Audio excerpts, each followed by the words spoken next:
questions. And it looks like the first one, what version of WebFocus was Data Migrator enabled with? Keith, it says that you were going to answer live, so feel free to answer that. Yeah, okay. So, and I think the follow-on question was, is there any licensing? So the emergence of data preparation into WebFocus started many, many years ago. But if you have 8207 or greater, it came bundled, the stuff that I showed you today came bundled with it. And basically, if you have the product and you're using it and you're not at 8207 and you upgrade, then you'll have access directly to Data Migrator. It's basically, Data Migrator was a separate tool or separate product a long time ago, but it's been fully integrated with WebFocus in terms of data prep capabilities, but it still has all of the data management and ETL capabilities that it's always had. And if you have any specific questions about your versions or how to get it installed or if you're how to access it, feel free to reach out to your account executive or support, and or even Tim and Dinesh. They know how to do this stuff as well. Yes, absolutely. Yeah, for years it's been with the product.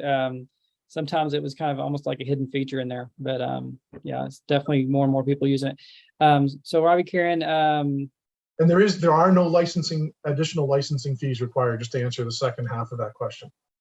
Right. Absolutely. And that, again, that was one of the reasons why we want to go back to this when we first started talking about what topics we want to pick on. We want to pick something because a lot of not everybody by any means, there's some Spotfire, there's some other people are using other tools within the TIBCO data sets that definitely are here as well, but we have a lot of people who are using WebFocus. So we wanted to find something that that you guys could take home and use tomorrow. So Robbie Kieran always has good questions for us. He's been doing. Can I just add one thing? Sorry to go for it, Dinesh. So I was just going to say, like I mentioned when I was going through my slides, Daniel, to most of these were done using traditional methods, SQL methods, scripts, things like that. So what Keith is showing is really an exception in terms of how you can use a GUI tool. It's one way to skin a cat. It's a very efficient way to skin this cat, I think. Absolutely. So on to Robbie Curran. So how can we automate Snapshot to send both CSV, I think that's Excel probably, and PDF attachments through emails like we do in Spotfire using automation services? I'm going to go out on a limb and I'll let Keith and Dinesh answer this, saying that it definitely should be possible.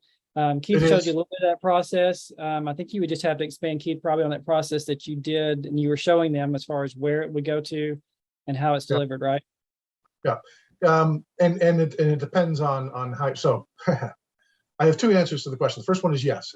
There's a full ability to create Excel, PDF, CSV files and email them out, especially from the WebFocus side where it's got enterprise reporting generation capabilities.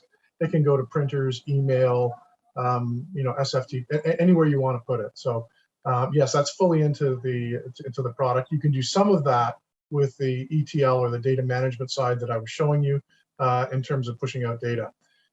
So I'm just going to say my second point is I am not an advocate of pushing data out via email for security reasons. Yeah. So if you are using email as a way of getting data from point A to point B, I would really talk to a solution architect about how you can do that more securely, because you're really not. There's things like encryption, assured delivery, and a whole bunch of other things that email is not a great information delivery method, in my opinion. But that's again my opinion. Dinesh. Yeah, and so Keith, my thoughts just to add very on that much really aligned quick, with that. Very much aligned with what you just said. The only thing is, it sounded to me like he wanted a component or a set of elements to be sent through email, almost like a push reporting used in WebFocus. So which means you can use Reportcaster in WebFocus. If you're doing it the mechanism that Keith showed, then it's almost like sending a report out or a chart out for somebody that really does not have to log into the system and look at the report. That could be, that could be done through WebFocus very easily. It's just a schedule that you send. But if Yeah. it's the entire data snapshot, then I agree with the answer that Keith, Yeah. Keith gave. Completely. Now, going back to kind of the example, Keith, that you showed, one thing I would maybe from a use case perspective, it depends on the data. I completely agree, Keith. There's number one, from volume of data. You don't want to be emailing large volumes of data around, or you'll crash, whatever, whatever their email system is, but also the security thing to it. But if it's just small things from so take your stock symbol, your stock request application that you were building, maybe that you want to look for certain changes in that and email out some of those through, like a list. These stocks have changed, if you have investment advisors out there. So maybe something like that, that's public information, would work better for that. But I think the answer is yes. You just need to be careful with how you use it. So, as in so many things with web focus. And there's also alerts, which we won't even get into for this one, where you can set conditions within the data that things are only sent, certain PDFs, Excel documents, whatever that is only sent under certain conditions within web focus. We are getting some more questions just showing up. What are the report types that support data snapshots? Now I'll let Keith and Dinesh answer this, but from a report type, I don't know if, maybe as far as your final report that you get from that, is that maybe the question, because it's typically just going to be a copy of data, not actual reports. Now you can do reporting from the data sets that are snapshotted. Is that how you're saying that, Keith and Dinesh? Yeah, no, I think that's how I think that's a good way to look at it. Yeah.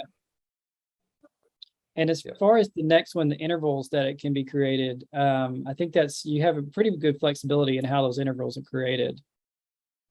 Yeah. Within the. Yeah.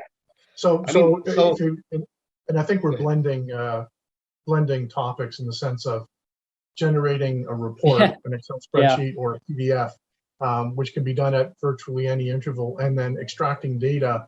And as you saw, you can do it down to the minute level, or what I refer to as near real time. And then you need to go back to real time tools for the API type integration if you want to make sure that you get successful, basically what I call transactional integration or real time integration. But you can get down to minute level runs and sub-minute if you want to go to seconds. Yes. Yeah. The only thing I'd say is if you want to get down to that minute level, you don't want to build out a whole snapshot frequency or a based on one report. So if it's one report, then you just snapshot that one components to that one report, or try to find a way to have an API integrated with those data elements. So I'd say collect your use cases in a way that the snapshot frequency supports a lot of different use cases at one time. Yeah. And I want to make sure that we're, again, I think Keith mentioned this earlier, that we're clear on this. There's a couple different, I think, topics that are getting mixed up here. There is the ability to be able to, and that's native within web focus as well, is the ability to be able to send reports of any kind that you're creating, whether they're just Excel reports, PDF reports, HTML reports, whatever they are, on a scheduled basis. And those are the reports that come from whatever data sets are out there that you're connecting to and creating those reports against. Those can be scheduled to go at intervals as well, but those are just reports going out to people.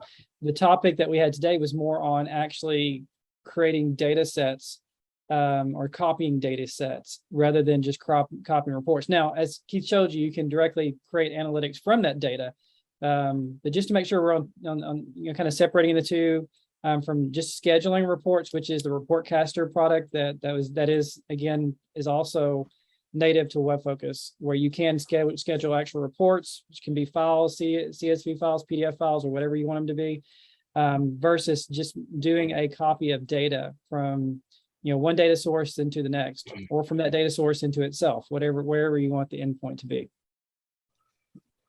And Ravi Kiran, again, I think he was kind of just replying to what we were discussing. Yes, looking component or APIs where I can securely send data snapshots. So yeah, APIs typically, a lot of times, depending on what they are, especially if they're not secured, are usually public data. So things like some of the financial data sets you can get, weather, there's tons of stuff out there on the web from lots of different industries that they publish. That is just public data. Again, the other point that I would say to that is, to make sure whatever you're sending through email from a volume perspective, it's not going to crash things as well. So. And I'll just, so it just spawned something in my mind. And I don't know, I didn't go into a lot of detail, obviously, because this is a very brief seminar, but the API that I connected to, I was going in through a full SSL encrypted socket. So it was fully encrypted from point to point. So any information that transferred from that demo screen from the public API was very, very secure. Most APIs you wouldn't connect to in an unsecured way. So if you do have APIs on the cloud somewhere, harvesting the data generally would be a very secure way of getting the data snapshot out of it and bringing it into your local environment. And vice versa, if you're going to transfer data from your local environment through the API into the system, it's a very secure way of getting information transferred around. Awesome. Thanks, Nick. And Robbie, Karen, if there's some other things that we want to talk about and dig deeper in that, again, we'll be sending some follow-up, and this is not just to Robbie, Karen, but to everybody.